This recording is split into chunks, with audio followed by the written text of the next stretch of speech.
In the last lecture or in the last video, we have discussed about a new logic design style that is known as dynamic logic. In this lecture also we are going to discuss some more concept about this dynamic logic, and we are taking some examples of the implementation of this dynamic logic. And also we are planning to discuss some disadvantages of this dynamic logic, and in the next lectures we are going to discuss how these disadvantages are overcome in another logic known as a domino logic. So we are going to discuss about dynamic logic, that is dynamic logic. The basic concepts about this dynamic logic is discussed in the last video, but we have to have a general summarization of this what we have discussed in the last video. So first thing that you should keep in mind is that this dynamic logic is a clocked design. So first point that you should keep in mind while you are dealing with this dynamic logic is it is a clocked design. Second point that you should keep in mind is that it consists of two stages. First stage is the pre-charge stage and second one is the evaluation stage. The very next point that you should keep in mind is that we are copying the pull-down network of static CMOS. We are copying the pull-down network of static CMOS, and pull-up network is removed. Pull-down network means in bracket you can write it as NMOS part, and pull-up network is PMOS part. That means in a dynamic logic we are simply copying the NMOS part of the static CMOS implementation and completely we are removing the PMOS section or pull-up network. So we can move on to one example how we are going to implement this dynamic logic. First example I am going to implement is the same that we have discussed in the last lecture, that is the inverter. So first step for drawing dynamic logic is first simply draw a static implementation of an inverter. So as you all know, the static CMOS inverter consists of a PMOS part and an NMOS part. This one will be your input A and this one will be your output. This one is V, this one is input, this one will be output. This one will be your inverter in static CMOS circuit. But our aim is to implement this inverter in dynamic logic. For that we have to keep all these points in mind. It is a clocked design. So first thing is we should find some provision for giving the clock.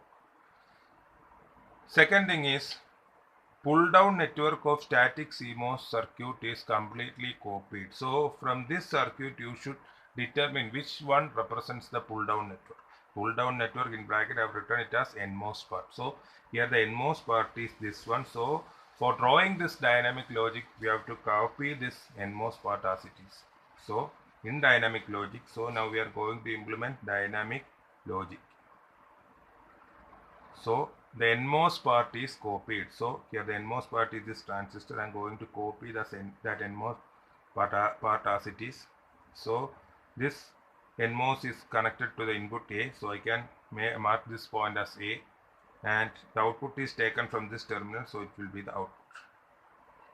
So first part is over. That is we have implemented the pull down network and pull up network. That is pull up network is this PMOS section. It is completely removed. Next stage, we have to give clock. For giving the clock, we are making use of an arrangement which consists of a PMOS section and an NMOS section.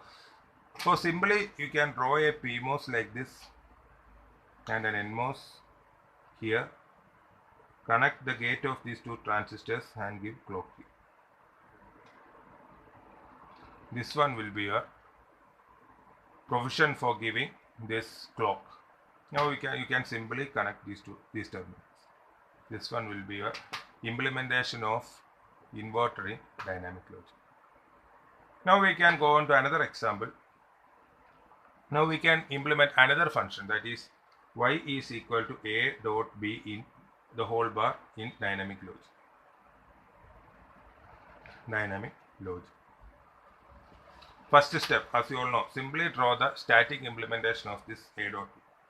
Static implementation of A dot B, as you all know, we have discussed a lot of examples regarding this static implementation. So A dot B will be NMOS in parallel series and PMOS in parallel. Okay, here it will be your VDD and this one will be your ground. Here we have got two inputs A and B. So this one is A, this one is B, this one is A, this one is B. Here the output is taken from this terminal. It will be equal to V out, or it will be here it is equal to Y. This one will be the static implementation of this function. Static CMOS implementation of this function Y is equal to A dot B. Now I am going to convert this circuit to dynamic logic. For that, so first thing that you should keep in mind is simply copy the pull down network of static CMOS. So you have to identify the pull down network of the static CMOS. Pull down network is nothing but the NMOS part. So here the NMOS part is this much part. So I am going to copy this one. For drawing this dynamic logic, it consists of A, consists of B,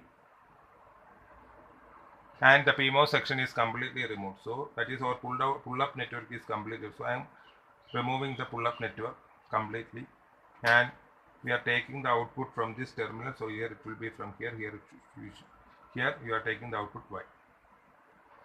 The next step is we should give provision for the giving this clock. So for that, simply draw a PMOS and an NMOS. Tag the gate of these two transistors and the clock is given to the terminal. This one will be your VDD and this one will be your ground. This circuit is a dynamic implementation of A dot B, the whole bar. Now we can implement another function. So I am going to implement another function, that is Y is equal to A dot B dot C the whole bar. First thing, draw the static CMOS implementation of A dot B dot C the whole bar. So it consists of A, B, C. This one represents the NMOS part which is in series, that is A, B, C, A, B, C. Then if these three are in series in NMOS or pull down part, then should obviously be in parallel in the pull up part. So here we have got A, B, C.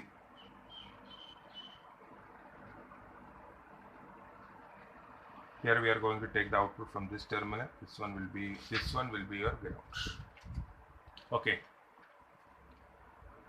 Now we have to convert this circuit to the dynamic logic. For that, the first thing that you should keep in mind is that simply copy the pull down part. Pull down part means the NMOS part. Here the NMOS part is this much part. So I am going to copy the NMOS part as it is. Copy the NMOS part as it is. A, B, C, and we can have the provision for giving the clock. Consists of a PMOS and an NMOS, and clock is given to this part, that is clock. Okay, this one will be your implementation in dynamic logic. Here you can take the output part. Okay, this is how you can simply implement a dynamic logic.